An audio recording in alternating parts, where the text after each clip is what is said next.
British pressed their attack in the area of Caen, its capture was essential to the success of Overlord. British units took Bayeux on June 7, but the Canadians were stopped at Caen by the counterattacking German 12th SS Panzers.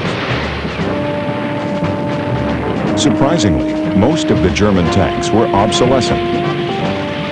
The Mark IVs, brilliant in the early blitzkriegs, had remained in action long after 17-ton light tanks were found neither armed nor armored enough for modern war. But their withdrawal would have halved the Reich's armored force. Still, they made the most of their low-velocity guns, up to 75 millimeter, and fine tactics to make them a forceful weapon in the late war.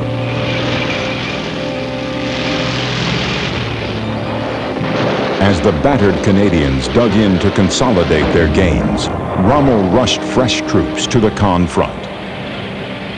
Its loss, he knew, would separate the two main German armies and necessitate a long retreat to link them again. On June 13th, the British 7th Armored Division entered Villers-Bocage, but a determined German counterattack threw them out again. On the 25th, a third British attempt to capture Caen was thrown back with heavy losses. The front quieted.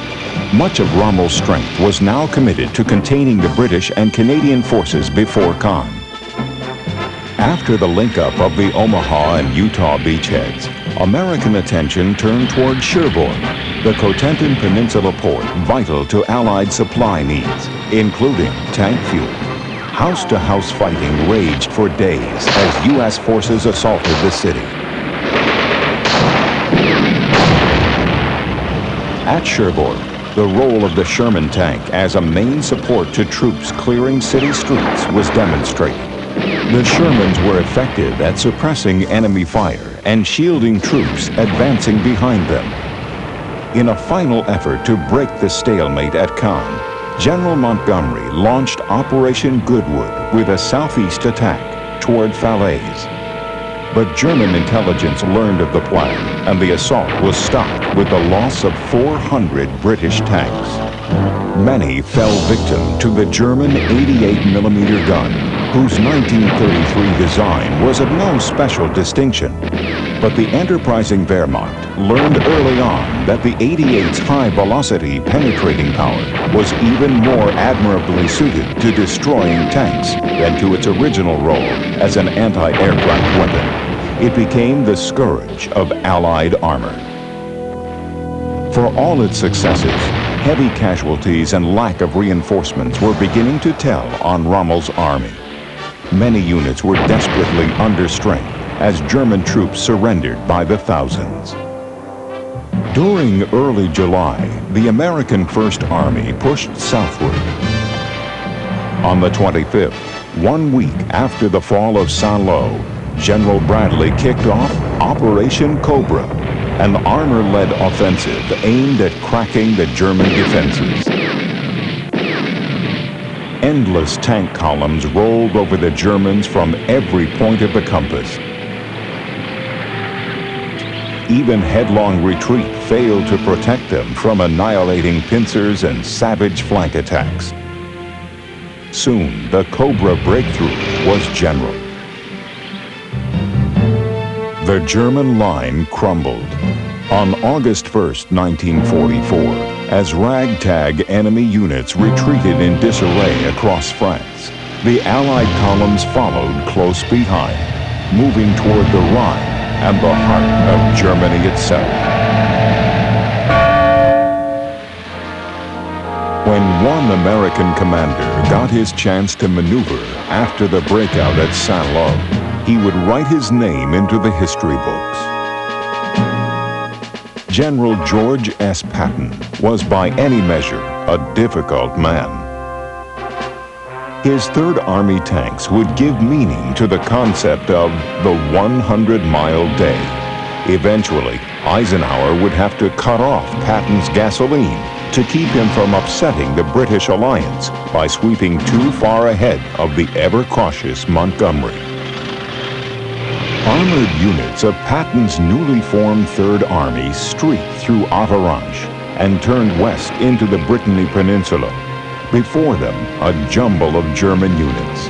Many leaderless retreated toward the safety of Brittany ports like Saint-Malo.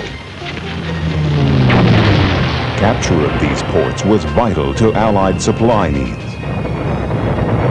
Hitler ordered a last-man resistance at all points. As Brittany was cleared, other Third Army units joined Courtney Hodge's First Army in an eastward advance. Mortain fell on August 3rd, and Patton's 15th Corps moved toward Le Mans. Although his field commanders had recommended an immediate withdrawal from western France, Hitler denied the request, demanding a counterattack instead. General von Kluge, German commander in the west, launched an armored offensive aimed at cutting off Third Army forces. With Patton's columns having moved through Avranches into Brittany and eastward into central France, the German 7th Army counterattacked toward Mortain in hopes of halting Patton's advance. But their full-scale armored assault was broken by savage Allied air attacks. Although the Germans succeeded in taking Mortain, the U.S. 30th Division stopped their advance 9 miles short of Avranches. With his counter-thrust blunted, General von Kluge knew that only a quick withdrawal eastward would save his 5th and 7th armies from encirclement. But Hitler again demanded that the line be held, sealing the doom of the German forces in the west.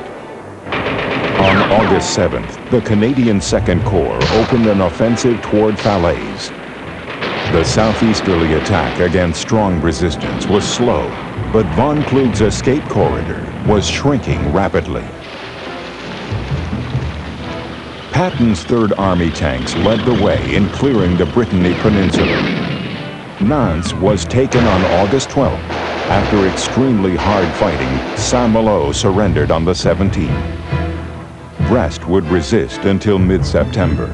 The bypassed German garrisons at Saint-Nazaire and Lorient would remain in place until the end of the war in Europe.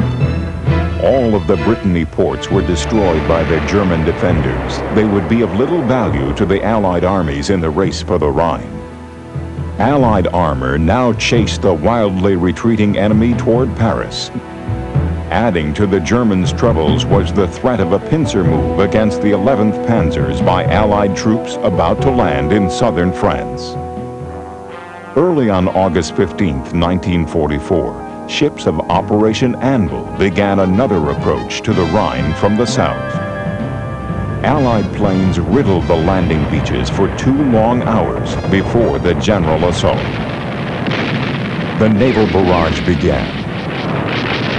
90,000 men of General Alexander Patch's 7th Army received the order to hit the beaches of southern France.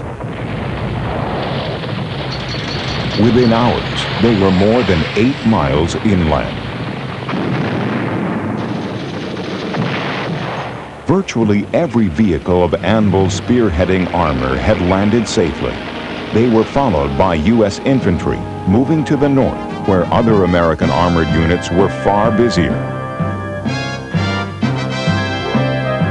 In what became known as the Falaise Pocket, fast-moving American armor had swept through the German lines and pinned the enemy forces between them and the British Second Army. The Canadians took Falaise on August 17th. The pocket encircling von Kluge's army was now just about closed. Contrary to Hitler's orders, von Kluge began a general retreat from the Falaise area, where thousands of his men were under constant air and artillery bombardment.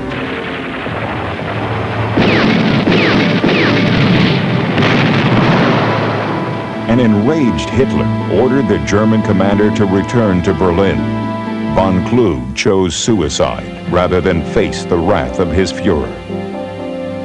On August 19, 1944, when armor-led Polish and American units linked up at Chambois, the Falaise Pocket was at last sealed.